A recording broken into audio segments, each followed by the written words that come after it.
It's a flower. It's an amaryllis by morning. This is the Tupelov 95, codenamed Bear by NATO forces.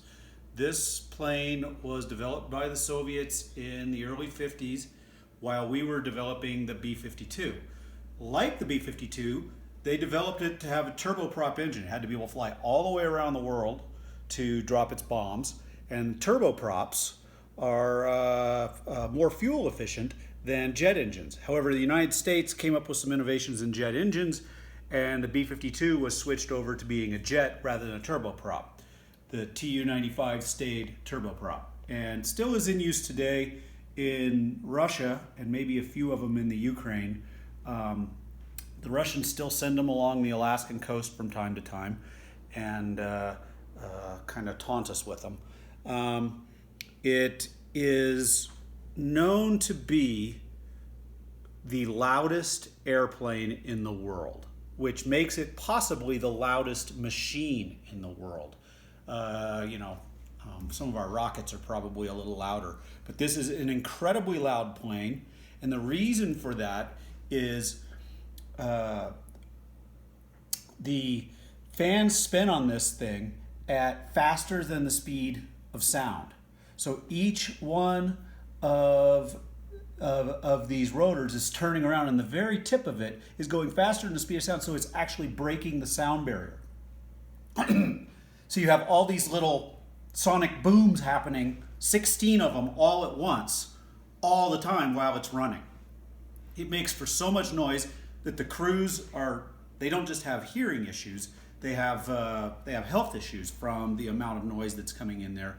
And by the way, I made a scaled F-16 that would be escorting this away from Alaskan airspace.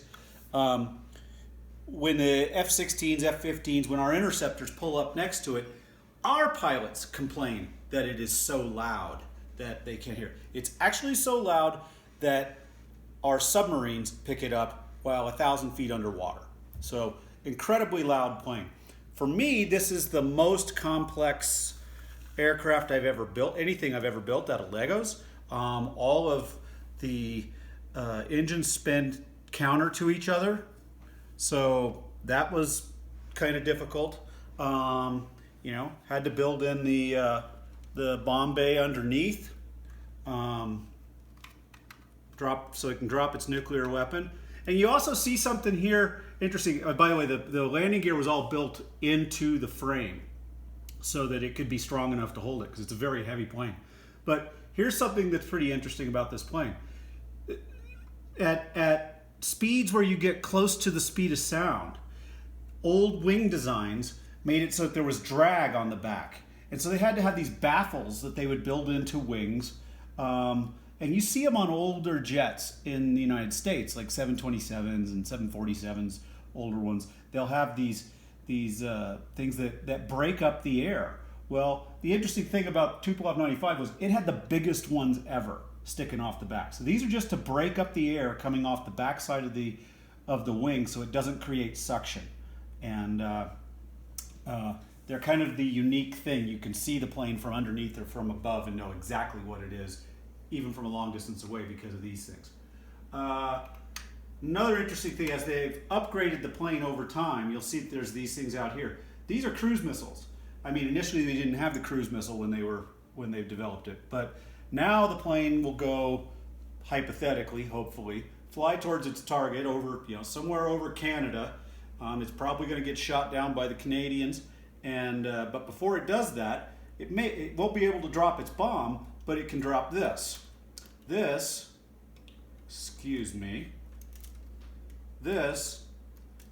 is a cruise missile. So this thing has become a platform that just gets it close to its target, and the cruise missile comes off, wings fold out, and the missile goes taking off towards the United States.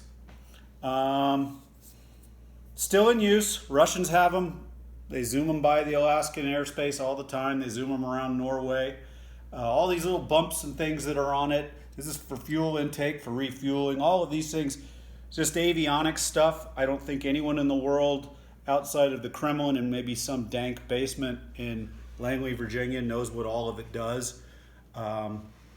This was my attempt. I apologize, but It's really hard to make a star out of Legos. So this is the red star of Soviet Union. And that's it. Tupelov 95. Probably about the fastest propeller-driven plane ever made, and very likely the loudest thing man has ever made. Good job, Boo. Thank you, babe. More Amaryllis.